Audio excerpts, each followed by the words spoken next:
ఈరోజు మనం భారతదేశ రాజకీయ చరిత్రలో ఒక అత్యంత కీలకమైన మలుపు గురించి మాట్లాడుకోబోతున్నాం. పశ్చిమ బెంగాల్ అనగానే మనకు వెంటనే గుర్తుకు వచ్చేది మమతా బెనర్జీ.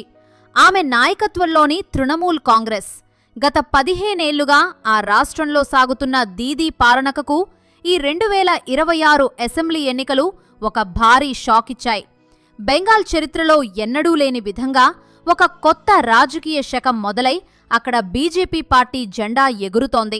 అయితే అసలు పశ్చిమ బెంగాల్లో ఏం జరుగుతోంది? 15 ఏళ్ల దీదీ కోట ఒక్కసారిగా ఎలా కూలిపోయింది? భారతీయ జనతా పార్టీ అక్కడ అధికారాన్ని ఎలా చేజిక్కించుకుంది? దీదీని ఓడించి బెంగాల్ ముఖ్యమంత్రి కాబోతున్న వ్యక్తి ఎవరు? పశ్చిమ బెంగాల్ ఎన్నికల ఫలితాలు వెలువడిన ఆ రోజు అంటే ఈ 2026 మే 4వ తేదీ భారత రాజకీయాల్లో ఒక చారిత్రాత్మక దినంగా నిలిచిపోతుంది. ఓట్ల లెక్కింపు మొదలైనప్పట్నుంచే అక్కడ గాలి ఎటువైపు వీస్తుందో స్పష్టంగా కనిపించింది. బీజేపీ అభ్యర్థులు వరుసగా ఆధిక్యంలోకి వస్తుంటే తృణమూల్ కాంగ్రెస్ శిబిరంలో నిశ్శబ్దం అలుముకుంది. మొత్తం 294 స్థానాలకు జరిగిన ఈ పోరులో బీజేపీ 200 మార్కును చేరుకుని చరిత్ర సృష్టించింది. బెంగాల్ను ఒకప్పుడు కమ్యూనిస్టులు శాసించారు. ఆ తర్వాత మమతా బెనర్జీ తనదైన ముద్ర వేశారు. కానీ 2026లో బెంగాలీ ప్రజలు డబుల్ ఇంజిన్ సర్కార్ వైపు మొగ్గు చూపారు. మమతా బెనర్జీ తన 15 ఏళ్ల సుదీర్ఘ పాలనలో ఎన్నో సంక్షేమ పథకాలు తెచ్చినప్పటికీ వ్యతిరేకత అనేది ఒక నిశ్శబ్ద తుపానులా ఆమెను చుట్టేసింది. ఇక ఈ ఎన్నికల్లో మనం ప్రధానంగా గమనించాల్సింది ఓటర్ల ఉత్సాహం. బెంగాల్ చరిత్రలోనే అత్యధికంగా 92.47% ఓటింగ్ నమోదైంది. స్వాతంత్రం వచ్చినప్పటినుండి అక్కడ ఇంత భారీ స్థాయిలో ప్రజలు ఓటు వేయడం ఇదే మొదటిసారి.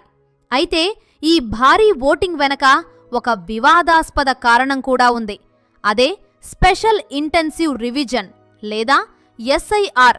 ఎన్నికల కంటే ముందు ఓటర్ల జాబితాలో జరిగిన భారీ మార్పులు బెంగాల్ రాజకీయాలను కుదిపేశాయి. దాదాపు 90 లక్షల మంది పేర్లు ఓటర్ల జాబితా నుండి తొలగించబడ్డాయి.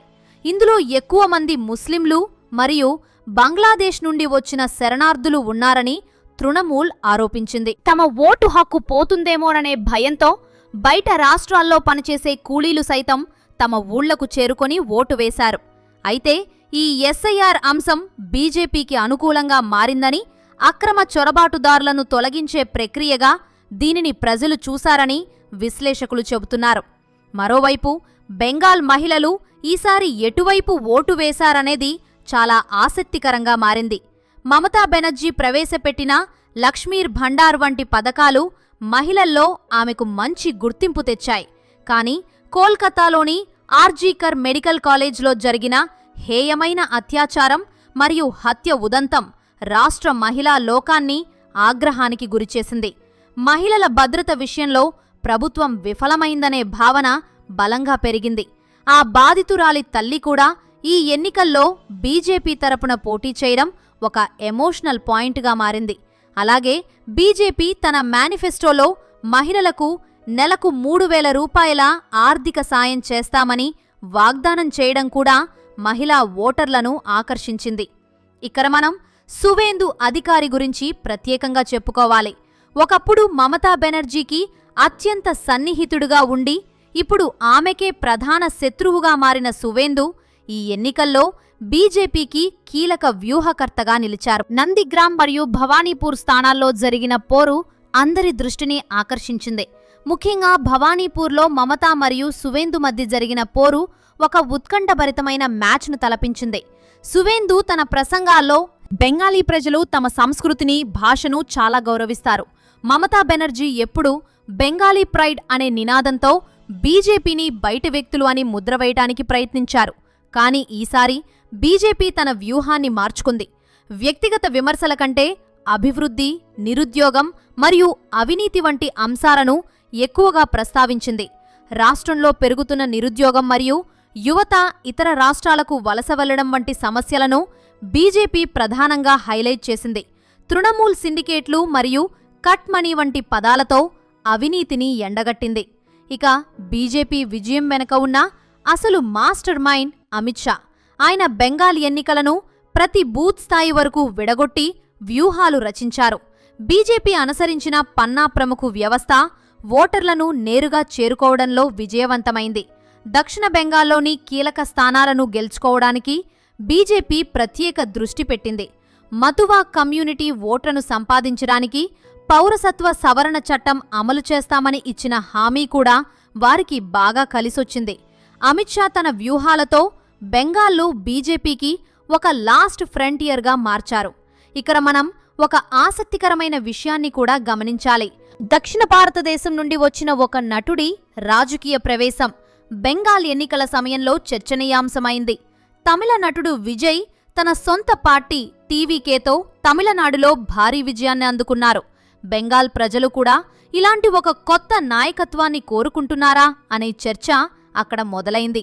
రాజకీయాలకు మరియు సినిమాకు ఉన్న అవినాభావ సంబంధం బెంగాల్లో కూడా సినిమాల నుండి వచ్చిన అభ్యర్థుల ద్వారా కనిపిస్తుంది.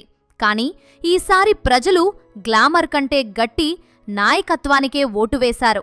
మరోవైపు నటి త్రిష రాజకీయాల్లోకి వస్తుందనే వార్తలు మరియు ఆమె అమిత్ షాను కలిశారనే పుకార్లు సోషల్ మీడియాలో చక్కర్లు కొట్టాయి.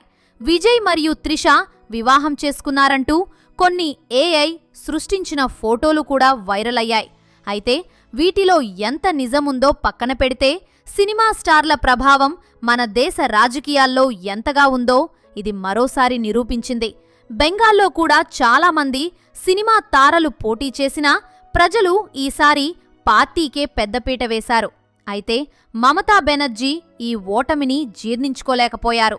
ఓట్ల లెక్కింపులో అవకతవకలు జరిగాయని, బీజేపీ కుట్ర పన్నిందని ఆమె ఆరోపించారు. సీసీటీవీలు పనిచేయలేదని, సెంట్రల్ ఫోర్సెస్ సహాయంతో బీజేపీ గెలిచిందని ఆమె వాదించారు. కానీ వాస్తవానికి అక్కడ ఉన్న నిశ్శబ్ద వ్యతిరేకత మమత పాలనను కూల్చేసింది. బెంగాల్ ప్రజలు మార్పును కోరుకుంటున్నారని తీర్పు ద్వారా స్పష్టమైంది. ముఖ్యంగా ఇక ప్రస్తుతం పశ్చిమ బెంగాల్ అసెంబ్లీ ఎన్నికల ఫలితాలు వెలువడుతున్న తరుణంలో బీజేపీ సీఎం అభ్యర్థిగా ఈయన పేరు కూడా గట్టిగా వినిపిస్తోంది. వీళ్లే కాదు, దిలీప్ ఘోష్, అగ్నిమిత్ర పాల్ లేదా స్వపన్ దాస్ గుప్తా వంటి పేర్లు కూడా వినిపిస్తున్నాయి. అయితే బెంగాల్ను అభివృద్ధి పదంలో నడిపించే సత్తా ఉన్న వ్యక్తికే ముఖ్యమంత్రి పీఠం దక్కుతుందని రాజకీయ వర్గాలు అంటున్నాయి. బీజేపీ విజయం తర్వాత కోల్కతా వీధుల్లో సంబరాలు అంబరాన్ని తాకాయి. ప్రజలు జై శ్రీరామ్ అనే నినాదాలతో, కేసరి రంగు గులాల్తో పండుగ చేసుకున్నారు. జల్మురి మరియు మిస్టీ దోయ్ పంపిణీతో బెంగాల్ అంతటా పండుగ వాతావరణం కనిపించింది. ఈ ఎన్నికల ఫలితాల ప్రభావం 2029 లోక్సభ ఎన్నికలపై కూడా ఉండే అవకాశం ఉంది. బెంగాల్ వంటి పెద్ద రాష్ట్రంలో బీజేపీ అధికారాన్ని చేపట్టడమంటే జాతీయ స్థాయిలో ప్రతిపక్షాల ఐక్యతకు పెద్ద దెబ్బ అని చెప్పవచ్చు. మమతా బెనర్జీ జాతీయ స్థాయిలో బీజేపీకి ప్రధాన శత్రువుగా ఉండేవారు. కానీ ఇప్పుడు ఆమె తన స్వంత రాష్ట్రంలోనే అధికారాన్ని కోల్పోవడం ఆమె రాజకీయ భవిష్యత్తుపై ప్రశ్నలు రేకెత్తిస్తోంది. ఈ విజయం ద్వారా బీజేపీ దేశవ్యాప్తంగా తన ముద్రను మరింత బలోపేతం చేసుకుంది. మొత్తానికి బెంగాల్ 2026 ఎన్నికలు మనకు కొన్ని ముఖ్యమైన విషయాలను నేర్పాయి. మొదటిది, ఎంతో కాలంగా అధికారంలో ఉన్న నాయకత్వం కూడా ప్రజల ఆకాంక్షలు నెరవేర్చడంలో విఫలమైతే గద్దె దిగక తప్పదు. రెండవది, సంక్షేమ పథకాలు మాత్రమే ఎన్నికల్లో గెలిపించలేవు. ప్రజల భద్రత మరియు యువతకు ఉపాధి కూడా అంతే ముఖ్యం. మూడవది, పక్కా ప్రణాళిక మరియు క్షేత్రస్థాయిలో బలమైన నెట్వర్క్ ఉంటే ఎవరూ ఊహించని అద్భుతాలు చేయవచ్చు. నాలుగవది, ఓటర్ల జాబితాలో జరిగే మార్పులు మరియు ఎస్ఐఆర్ వంటి అంశాలు ఎన్నికల గమనాన్ని పూర్తిగా మార్చేయగలవు. చివరిగా, ప్రజలు ఎప్పుడూ ఒక క్రమశిక్షణతో కూడిన మరియు అభివృద్ధికి కట్టుబడి ఉన్న నాయకత్వాన్నే కోరుకుంటారు. అయితే బెంగాల్ రాజకీయాల్లో వచ్చిన ఈ మార్పు కేవలం ఒక రాష్ట్రానికే పరిమితం కాదు. ఇది భారత ప్రజాస్వామ్య వ్యవస్థలో ఒక కొత్త అధ్యాయానికి నాంది. ప్రజలు ఇచ్చిన ఈ తీర్పును రాజకీయ పార్టీలు ఎలా అర్థం చేసుకుంటాయి అనేది ఆసక్తికరం.